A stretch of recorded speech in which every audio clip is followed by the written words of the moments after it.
மிக்க சகோதர சகோதரிகளே, அல்லாஹ்வின் நல்லடியார்களே, அஸ்ஸலாமு அலைக்கும் வரஹ்மத்துல்லாஹி வபரகாத்துஹு. அல்ஹம்துலில்லாஹ். அல்லாஹும்ம ஸல்லி அலா முஹம்மதின் வஅலா ஆலி முஹம்மதின் வபாரிக் வஸல்லிம். இது உங்களுடைய இஸ்லாமிய பாதை சேனல்.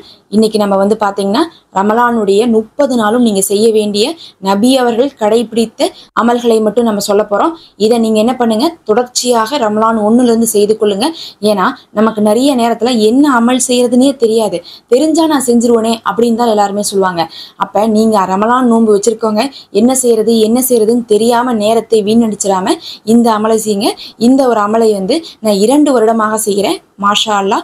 ஒரு ரமலானுடைய முழு திருப்தியும் இந்த அமல்களை கொண்டு மட்டும்தான் உங்களால பெற்றுக்கொள்ள முடியும்னு நம்ம சொல்லலாம். இதை பார்த்து ஓதுறது, அதை பார்த்து ஓதுறதுன்னு சொல்லிட்டு நம்ம நிறைய ஓதிட்டு தான் இருப்போம். ஆனா அது எல்லாத்துக்கும் மேல அடிப்படை விஷயங்கள் இருக்குல்ல, அந்த அடிப்படை விஷயங்களை தான் நம்ம சொல்றோம். அதை நீங்க என்ன பண்ணுங்க, குறிச்சு வச்சு நீங்க செய்யறது தான் உங்களுக்கு ரொம்ப சிறப்பா இருக்கும். நான் ரொம்ப எளிமையாக சொல்றேன். முதல் விஷயம் பாத்தீங்கன்னா, இப்ப நான் சொல்ற எல்லாத்தையுமே தினமும் நீங்க செய்யறதாக உறுதிப்படுத்தி கொள்ளுங்க. ஏன்னா இதை தான் நபி அவர்கள் செஞ்சிருக்காங்க. அதுல முதல் விஷயம் பாத்தீங்கன்னா, எல்லா நாட்கள்லையுமே அல்லாஹ்விற்கு ரொம்ப பிடித்தாமல்னா முதல் தொழுகை தான். தொழுகையை தவிர நீங்க ரமலான்ல வேற எந்த சிறப்பையும் நீங்க முதல் உரிமை கொடுக்க முடியாது. அதனால 5 நேர தொழுகையை உரிய நேரத்துக்கு கலா இல்லாம சுன்னத்து, ஃபர்லு, நஃபிலு எல்லாம் பேணி தொழுது கொள்ளுங்க. அது போக தஹஜத்து, அதுக்கப்புறம் லுஹாவுடைய நஃபில் தொழுகை, இந்த மாதிரியான நஃபிலான தொழுகைகளையும் அதிகப்படுத்துங்க. அப்ப என்ன பண்ணுனா, தொழுகையை உரிய நேரத்துக்கு கரெக்டா தொழுதுறணும். பெண்கள் பாங்கு சொன்னனுமே போய் தொழுதுருங்க. ஆண்கள் ஜமாத்தோட தொழுதுருங்க. தொழுகும் போதே சுன்னத்து, ஃபர்லுன்னு எல்லாத்தையும் சேர்த்து தொழுவுங்க. அப்ப என்ன ஆயிரும், நன்மைகள் அதிகமாயிரும். நோன்பு வச்சுட்டு அதிக நன்மை நம்மளால செய்ய முடியாது.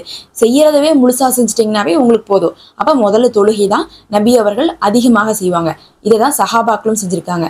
அடுத்து இரண்டாவதாக பாத்தீங்கன்னா, அதிகமாக திக்ரு செய்யக்கூடியவர்களாக நபி அவர்கள் இருந்தாங்க.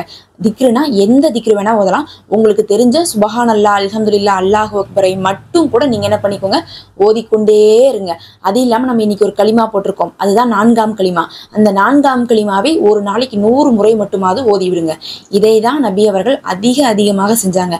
நீங்க வேலை செய்யும் போது, உட்காரும் போது, நிற்கும் போது, எல்லா நேரத்திலுமே பிஸ்மி சொல்லுங்க, அல்லாஹு அக்பர், அல்ஹம்துலில்லாஹ் இப்படி சொல்லிட்டே இருங்க. அதுதான் இந்த ரமலான் மாசத்துல உங்களுக்கு நன்மையில மிகைத்தது. நீங்க தனியா போய் அமல் செய்ய நேரம் இல்லாட்டினாலும் இதை செஞ்சாவே போதும். அப்ப இரண்டாவது அதிகமாக திக்ரை செய்வது. மூன்றாவது என்ன தெரியுங்களா, இந்த நாட்கள்ல துவாக்கள் அதிகமாக கேட்பது. அதுலயும் குர்ஆன்ல இருக்கக்கூடிய துவாக்கள் இருக்கு பாருங்க.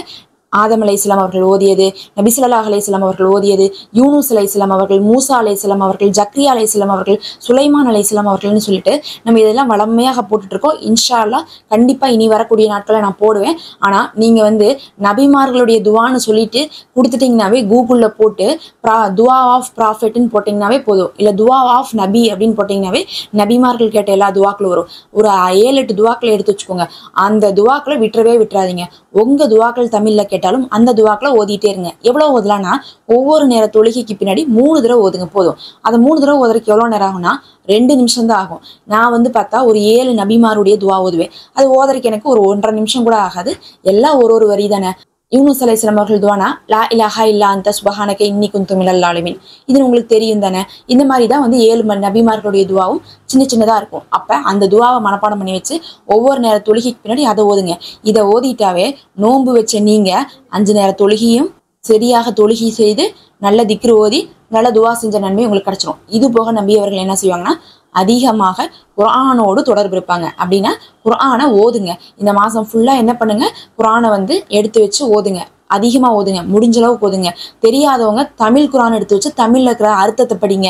இல்லையா, ஓதுற தப்சீரு, தர்ஜுமா, கிராத்து இது எல்லாத்தையுமே போன்ல போட்டு கேளுங்க. ஏதாவது ஒரு விதத்துல குர்ஆனை புரிஞ்சுக்கோங்க, ஓதுங்க, தொடர்பை அதிகப்படுத்திக் கொள்ளுங்க. இதை தான் நபி அவர்கள் செஞ்சாங்க. ஏன்னா இது குர்ஆன் இறங்கிய மாதமா இருக்கிறனால இதை நீங்க கட்டாயம் செய்து கொள்ளுங்க. அப்ப குர்ஆன் முடிஞ்சிருச்சுங்களா, அதுக்கப்புறம் பாத்தீங்கன்னா கடைசியாக சதக்கா செய்யுங்க. சதக்கானா என்ன அர்த்தம், இந்த மாசத்துல ஒரு பேரிச்சம்பழம் அரை துண்டுக்கு நீங்க கொடுத்தா கூட நரகத்திலிருந்து அல்லாஹ் உங்களை காப்பாத்துறான். அதனால நோன்பு திறக்கிறதுக்காக யாராவது உதவி கேட்பாங்க, முசாவர் வருவாங்க, இல்லைன்னு சொல்லிட்டு ரமலான் மாசத்துல அனுப்பாதீங்க. நீங்க எவ்வளவு கொடுத்தாலும் அவங்க எச்சாதான் கேட்பாங்க, அது உண்மைதான். இருந்தாலும் உங்கள்ட்ட இருக்கக்கூடியதை கொஞ்சமாவது அவங்களுக்கு கொடுங்க. ஒரு கிளாஸ் தண்ணியை கூட நீங்கள் என்ன பண்ணலாம், வாட்டர் கேனில் ஊற்றி கொடுக்கலாம். அவங்க நோன்பு வச்சுருந்து அதை போய் குடிச்சு நோன்பு திறந்தாங்கன்னா உங்களுக்கு நன்மை தான். பேரிச்சம்பழத்தை போட்டு கொடுங்க. உங்கள் வீட்டில் இருக்கக்கூடிய ஏதாவது ஒரு விஷயத்த அவங்களுக்கு கொடுத்து அனுப்பிச்சுடுங்க.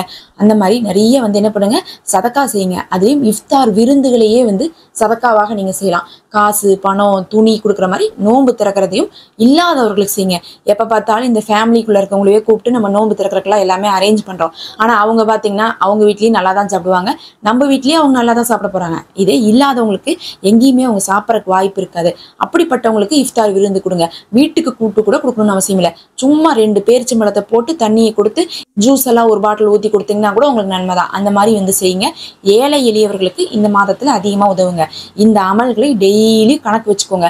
நம்ம இன்னைக்கு யாருக்காவது சதக்கா செஞ்சோமா, இன்னைக்கு நம்ம ஒரு நேரம் விடாமல் தொழுதமா, இன்னைக்கு நம்ம சுன்னத்து, ஃபர்லு, நஃப்லுன்னு எல்லாமே தொழுதமா, நம்ம இன்னைக்கு நிறைய திக்ரு ஓதனமா, இதே மாதிரி இன்னைக்கு நம்ம துவாலாம் நபிமார்களுடைய துவாலாம் ஓதிட்டோமா, எல்லா தொழுகைக்கு பின்னாடி ஓதிட்டோமா, அதே மாதிரி குர்ஆன் இன்னைக்கு எவ்வளோ ஓதணும், இல்லை எவ்வளோ புரிஞ்சுக்கிறதுக்காக ட்ரை பண்ணோம்.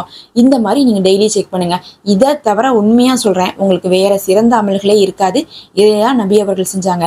அதே நேரத்தில் குறிப்பிட்டு நபி அவர்கள் இதை ஓதுனாங்களா அப்படின்னு சொல்லிட்டு நீங்கள் ஏதாவது கேட்டிங்கன்னா, அப்படி ஏதாவது குறிப்பிட்டு இருந்திருந்தா இந்த வீடியோவில் நான் சொல்லியிருப்பேன். அப்படி நபி அவர்கள் ரமலானில் இதை குறிப்பிட்டு தான் ஓதுனாங்கன்னு சொல்லிட்டு நம்ம சொல்ல முடியாது. நிறைய ஓதிருக்காங்க. அதனால தான் நம்ம பொதுவாக சொல்லியிருக்கோம். சப்ஸ்கிரைப் பண்ணி நம்ம தினமும் போடுறத பார்த்துவாங்க. அஸ்ஸலாமு அலைக்கும் வரஹ்மத்துல்லாஹ்.